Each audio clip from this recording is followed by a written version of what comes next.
നമസ്കാരം മലയാളി വാർത്തയിലേക്ക് സ്വാഗതം. സോഷ്യൽ മീഡിയയിൽ ദൃശ്യങ്ങൾ പ്രചരിച്ചതിന് പിന്നാലെ യുവാവ് മനംനൊന്ത് ജീവനൊടുക്കിയ സംഭവത്തിൽ നടപടി ആവശ്യപ്പെട്ട് രാഹുൽ ഈശ്വർ രംഗത്ത് വന്നിരിക്കുകയാണ്. വ്യാജ വീഡിയോ നിർമ്മിച്ച യുവതിക്കെതിരെ കേസെടുക്കണമെന്ന ആവശ്യമാണ് രാഹുൽ ആവശ്യപ്പെടുന്നത്. മുഖ്യമന്ത്രിക്ക് പരാതി നൽകി ആവശ്യം ഉന്നയിച്ച് മുഖ്യമന്ത്രിക്ക് മാത്രമല്ല സംസ്ഥാന പോലീസ് മേധാവിക്കും രാഹുൽ ഈശ്വർ പരാതി നൽകി. വനിതയ്ക്കെതിരെ ആത്മഹത്യാ പ്രേരണയ്ക്ക് കേസെടുക്കണമെന്നാവശ്യപ്പെട്ടായിരുന്നു പരാതി. ഫേസ്ബുക്ക് കുറിപ്പിലൂടെയാണ് രാഹുൽ ഇക്കാര്യം വ്യക്തമാക്കിയത്.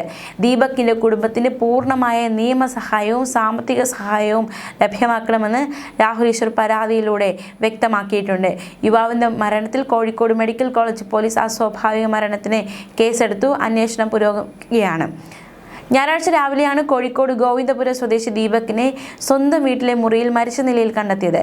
രാവിലെ മുറി തുറക്കാത്തതിനെ തുടർന്ന് അമ്മയും അച്ഛനും ചില നാട്ടുകാരുടെ സഹായത്തോടെ വാതിൽ തുറന്ന് നോക്കിയപ്പോഴാണ് ദീപകിനെ തൂങ്ങി മരിച്ച നിലയിൽ കണ്ടത്. നമുക്ക് ഈ സംഭവം അറിയാവുന്നതുപോലെ, അതായത് നേരത്തെ സൂചിപ്പിച്ചതുപോലെ, ഒരു കണ്ണൂരിൽ ഒരു ആവശ്യവുമായി പോകുന്ന ദീപകിനെതിരെ ഒരു യുവതി മനഃപൂർവ്വം ഇയാൾ തൻ്റെ ശരീരത്തിൽ തട്ടി എന്നാരോപിച്ച ഒരു യുവതി ഒരു വീഡിയോ എടുക്കുന്നു. അത് സമൂഹ മാധ്യമങ്ങളടക്കം പോസ്റ്റ് ചെയ്യുന്നു. നിരവധി വ്യക്തികൾ ഈ വീഡിയോ കാണുന്നു. പരിചയക്കാരടക്കം കണ്ട് ദീപകിനോട് വിശദീകരണം ചോദിക്കുന്നു. ഇതിന് പിന്നാലെ ഈ വീഡിയോയെക്കുറിച്ച് തനിക്ക് അറിയില്ല, അങ്ങനെ ഒരു സംഭവം ഉണ്ടായില്ല എന്ന വിശദീകരണം ദീപക് പലർക്കും നൽകുന്നു. പിന്നാലെയാണ് ഒരു ആത്മഹത്യ ഉണ്ടായിരിക്കുന്നത്. അപ്പോൾ ഈ യുവതിക്കെതിരെ നടപടി വേണം എന്നടക്കമുള്ള ആവശ്യമാണ് ഇപ്പോൾ നിലവിൽ ശക്തമാകുന്നത്. പുരുഷ കമ്മീഷനും രാഹുൽ ഈശ്വറും ഒക്കെ മാത്രമല്ല സോഷ്യൽ മീഡിയയിൽ ഒന്നടങ്കം വലിയ രീതിയിലുള്ള പ്രതിഷേധം ഈ സംഭവത്തിൽ ഉയരുന്നുണ്ട്. പുരുഷ കമ്മീഷൻ വേണമെന്ന ആവശ്യം ഉയർത്തി രാഹുൽ ഈശ്വർ ഈ ഒരു സംഭവത്തിന്റെ കൂടി പശ്ചാത്തലത്തിലാണ് പുരുഷ കമ്മീഷൻ വേണമെന്ന ആവശ്യം വീണ്ടും രാഹുൽ ഈശ്വർ ഉയർത്തിയിരിക്കുന്നത്. കോഴിക്കോട് ദീപക് ആത്മഹത്യ ചെയ്ത കാര്യം ചൂണ്ടിക്കാട്ടി രാഹുൽ ഈശ്വർ പുരുഷ കമ്മീഷന്റെ ആവശ്യകതയെക്കുറിച്ച് വ്യക്തമാക്കുകയാണ്. ദീപക് ഒരാൾ മാത്രമല്ല, രാഹുൽ മാങ്കൂട്ടത്തിലും ഇതുപോലെ എത്ര വ്യാജ പരാതികളാണ് പെട്ടതെന്നും രാഹുൽ ഈശ്വർ ചോദിക്കുന്നുണ്ട്. അവൻ എന്തുമാത്രം വേട്ടയാടി എന്ന് രാഹുൽ ഫേസ്ബുക്ക് പോസ്റ്റിൽ കുറിക്കുന്നു. നാളെ നമ്മുടെ മകന് സഹോദരന് വ്യാജ പരാതികൾ കുടുങ്ങി ജീവിതം അവസാനിപ്പിക്കാനുള്ള ഗതി ഉണ്ടാകാതിരിക്കാൻ വേണ്ടിയാണ് പുരുഷ കമ്മീഷൻ എന്നാണ് രാഹുൽ ഈശ്വറിന്റെ വാദം. രാഹുൽ ഈശ്വർ ഫേസ്ബുക്കിൽ പങ്കുവച്ചത് ഇപ്രകാരം: ദീപക് ഒരു രക്തസാക്ഷിയാണ്. ആരും സഹായിക്കാനില്ലാത്ത, നിയമപരമായി സംരക്ഷണമില്ലാത്ത നമ്മളെപ്പോലുള്ള ഒരു സാധാരണ മനുഷ്യൻ. Justice for Deepak. വ്യാജ പരാതിയിൽ മനംനൊന്ത് വ്യാജ വീഡിയോയിൽപ്പെട്ട് ആത്മഹത്യ ചെയ്ത വ്യക്തി ദീപക് ഒരാൾ മാത്രമല്ല. രാഹുൽ മാങ്കൂട്ടത്തിലും ഇതുപോലെ എത്ര വ്യാജ പരാതികളാണ് പെട്ടത്. അവൻ എന്തുമാത്രം വേട്ടയാടി. ഒരു വ്യാജ പരാതി വീഡിയോ ദീപകിന്റെ ആത്മഹത്യയിലേക്ക് നയിച്ചു. 1000 അധിക്ഷേപം ചില വ്യാജ പരാതികളിൽ രാഹുൽ മാങ്കൂട്ടത്തിലും അമ്മയും സഹിച്ചു. രാഹുൽ കടന്നുപോയ വേദന, ഒറ്റപ്പെടൽ എനിക്കറിയാം. ഞാൻ ചെയ്ത വീഡിയോ രാഹുൽ മാങ്കൂട്ടത്തിൽ എന്നെ വിളിച്ച് ഡിലീറ്റ് ചെയ്യിപ്പിച്ചതാണ്. എൻ്റെ വേദന എൻ്റെ സ്വകാര്യതയിൽ ഞാൻ ഒറ്റയ്ക്ക് അനുഭവിച്ചോളാം എന്ന് രാഹുൽ പറഞ്ഞപ്പോൾ എൻ്റെ കണ്ണാണ് നിറഞ്ഞത്. ഉമ്മൻചാണ്ടി സാർ, ദിലീപ്, നിവിൻ പോളി, എൽദോസ് കുന്നപ്പള്ളി, മുകേഷ്, രാഹുൽ മാങ്കൂട്ടത്തിൽ, സിദ്ദിഖ്, ഒമർ ലുലു ഇവരെല്ലാം നമ്മുടെ സഹോദരങ്ങളാണ്. ഏതോ അമ്മയുടെ അച്ഛൻ്റെ മകനാണ്. നാളെ നമ്മുടെ മകന് സഹോദരന് വ്യാജ പരാതികൾ കുടുങ്ങി ജീവിതം അവസാനിപ്പിക്കാനുള്ള ഗതി ഉണ്ടാകാതിരിക്കാനാണ് മെൻസ് കമ്മീഷൻ എന്ന ആവശ്യം ഉയരുന്നത്. ആ സ്ത്രീയുടെ ഇരയുടെ അതിജീവിതയുടെ ഫേസ് ആൻഡ് ഐഡൻറ്റിറ്റി മറച്ചാണ് കൊടുക്കുന്നത്. ഇല്ലെങ്കിൽ അടുത്ത കള്ളക്കേസ് വരും. അത്രമാത്രം ഈസിയായി ദുരുപയോഗം ചെയ്യാൻ പറ്റുന്നതാണ് തീവ്ര ഫെമിനിസ്റ്റുകാരി നിയമങ്ങളെന്നും രാഹുൽ ഈശ്വർ തൻ്റെ ഫേസ്ബുക്ക് പോസ്റ്റിലൂടെ ആരോപിക്കുന്നു.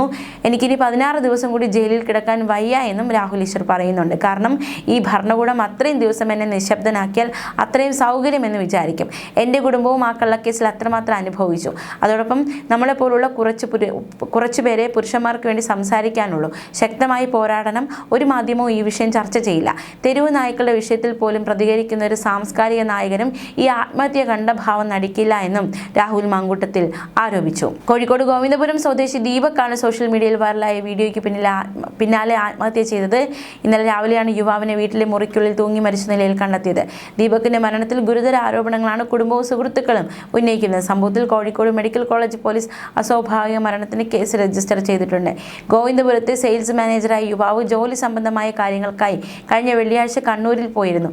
തിരക്കുള്ള ബസ്സിൽ ദീപക് ലൈംഗിക അതിക്രമം കാണിച്ചെന്ന് ആരോപിച്ച് ഒരു യുവതി സെൽഫി വീഡിയോ പകർത്തി. ഈ വീഡിയോ സോഷ്യൽ മീഡിയയിൽ വ്യാപകമായി പ്രചരിച്ചിരുന്നു. ഈ വിഷയത്തിൽ ദീപക് കടുത്ത നിരാശയിലായിരുന്നുവെന്നാണ് സുഹൃത്തുക്കൾ പറയുന്നത്. എന്നാൽ ദീപക് അത്തരത്തിൽ മോശമായി പെരുമാറില്ലെന്നാണ് നാട്ടുകാരുടെ പ്രതികരണം. അതേസമയം ദീപകിന്റെ വീഡിയോ പകർത്തിയ യുവതി പ്രതികരണവുമായി രംഗത്ത് വന്നിരുന്നു. യുവാവ് തനിക്ക് നേരെ ലൈംഗിക അതിക്രമം കാണിച്ചെന്നാണ് യുവതിയുടെ വാദം. ശരീരത്തിൽ സ്പർശിച്ചത് തെറ്റായ ഉദ്ദേശത്തോടെയാണെന്ന് ബോധ്യപ്പെട്ടതുകൊണ്ടാണ് വീഡിയോ ചിത്രീകരിച്ചത്. പയ്യന്നൂർ വച്ചായിരുന്നു സംഭവം. വടകര പോലീസിൽ വിവരം അറിയിച്ചിരുന്നു. വീഡിയോ പകർത്തുന്നത് യുവാവ് കണ്ണൂർ കണ്ടതാണ്. അതോടെ ബസ്സിൽ നിന്നിറങ്ങി വേഗത്തിൽ നടന്നു. തുടർന്നാണ് വീഡിയോ പോസ്റ്റ് ചെയ്തതെന്നാണ് യുവതി പ്രതികരിക്കുന്നത്. അതേസമയം മെൻസ് അസോസിയേഷൻ ഈ വിഷയത്തിൽ മലയാളി വാർത്തയോട് പ്രതികരിച്ചിട്ടുണ്ട്. Men's association president Vattiyoorkavu Ajith കുമാറിന്റെ പ്രതികരണത്തിലേക്ക്. കേട്ടായിരുന്നു മാത്രമല്ല, ഞാൻ മാനസികമായിട്ട് നല്ല വിഷമമുണ്ട്. ഞാൻ ഉള്ളുകൊണ്ട് കരഞ്ഞുകൊണ്ടിരിക്കുകയാണ്. ഒരു പെൺകുട്ടിക്ക് അവളുടെ സോഷ്യൽ മീഡിയ റീച്ചിന് വേണ്ടിയിട്ട് എന്ത് തെമ്മാടിത്തരവും കാണിക്കാമെന്നുള്ള അവസ്ഥയിലേക്ക് മാറിയിരിക്കുകയാണ്. നമ്മുടെ കേരളം അധപ്പതിച്ചിരിക്കുകയാണ്. പോലീസ് ഇവിടെ ചെരക്കാനാണോ ഇരിക്കുന്ന ഒരു സംശയമുണ്ട്. കാര്യം തൊട്ടു മുന്നേ ഏതാനും ദിവസങ്ങൾക്ക് മുൻപ് അപ്സ അങ്ങനെ എന്താ പറയുന്ന ഒരു എന്താ പറയാ, ഇതിനൊക്കെ വളരെ മോശം വാക്കുകളാണ് വായിൽ വരുന്നത്. അത് കൊട്ടാരക്കരയിൽ നിന്ന് കൊല്ലത്തോട് പോയപ്പോ ഒരു ബസ്സിൽ ഇരുന്നിട്ട് ഇതുപോലൊരു പോക്രിത്തം കാണിച്ചു. അതും സോഷ്യൽ മീഡിയ വൈറലാവാൻ വേണ്ടിയാണെന്നുള്ള വ്യക്തമാണ്. അതിന്റെ അടിസ്ഥാനത്തിൽ ഞാൻ DGPക്ക് ഒരു പരാതി കൊടുത്തു. അതിന്റെ നടപടി ഇതേവരെ ഉണ്ടായിട്ടില്ല. അതുകൊണ്ട് തന്നെയാണ് അടുത്ത ആള് ഒരു മുസ്ലിം പെൺകുട്ടി ഇപ്പൊ 2 ദിവസം വീഡിയോ ചെയ്തിരിക്കുകയാണ്. സത്യം പറഞ്ഞാൽ അതിനെതിരെ എനിക്ക് ഒരു താല്പര്യമില്ലായിരുന്നു അതിനു വേണ്ടി വീഡിയോ ചെയ്യാൻ. കാരണം ഒരുപാട് പേര് പറഞ്ഞു അതിനെതിരെ പ്രതികരിക്കണം. ഞാൻ പ്രതികരിക്കാത്തതിന്റെ കാരണം പുരുഷന്മാരെ ഭൂരിഭാഗം വാഴകളാണ് എന്ന് പറഞ്ഞാൽ അവർക്ക് ഒരു കോൾ എന്നെ വിളിച്ചാൽ തീരുന്ന പ്രശ്നമല്ലേ ഉള്ളൂ. അയാൾ മരിക്കുന്നതിന് മുൻപേ ഒരു വാക്ക് എന്തുകൊണ്ട് എന്നെ ഒന്ന് വിളിച്ചുകൂടാ? കാര്യം വിളിച്ചിരുന്നുവെങ്കിൽ ഇവിടെ ജയിലിനകത്താക്കാൻ വേണ്ടിയിട്ടുള്ള എല്ലാ പ്ലാനും തയ്യാറാക്കിയിട്ടിരിക്കുകയാണ് ഞാൻ. മനസ്സിലായില്ലേ? അപ്പോഴാണ് ഇന്ന് അറിയുന്നത് ഇന്ന് അദ്ദേഹം മരിച്ചു എന്ന്. ഈ മരിച്ചു എന്ന് പറഞ്ഞപ്പോഴാണ് ഞാനൊരു വീഡിയോ ചെയ്തിട്ടത്. അത് ഞാൻ വളരെയധികം മോശം വാക്കുകൾ ഉപയോഗിച്ചിട്ടുണ്ട്. ഇപ്പോഴും ഈ മലയാളി വാർത്ത എന്നെ വിളിക്കുമ്പോഴും ഞാൻ നല്ല രീതിയിലല്ല സംസാരിച്ചത്. കാര്യം ആ മാനസികാവസ്ഥയല്ല ഞാൻ.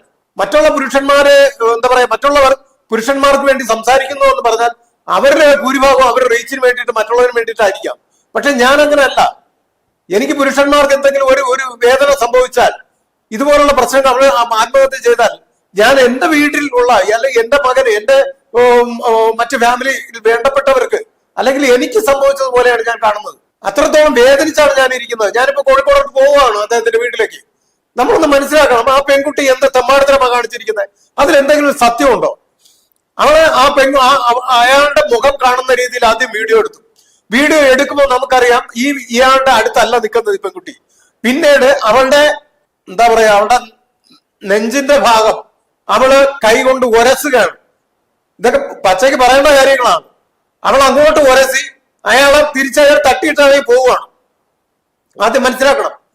അങ്ങനെയുള്ള എന്താ പറയാ, അങ്ങനെയുള്ള ഒരു വ്യക്തിയായിരുന്നുവെങ്കിൽ അയാള് ഒരു പെൺകുട്ടി അങ്ങോട്ട് തമ്മിട്ടുമ്പോ കൂടുതലായിട്ട് അവിടെ നിന്ന് എല്ലാം ചെയ്തിട്ടേ പോകും.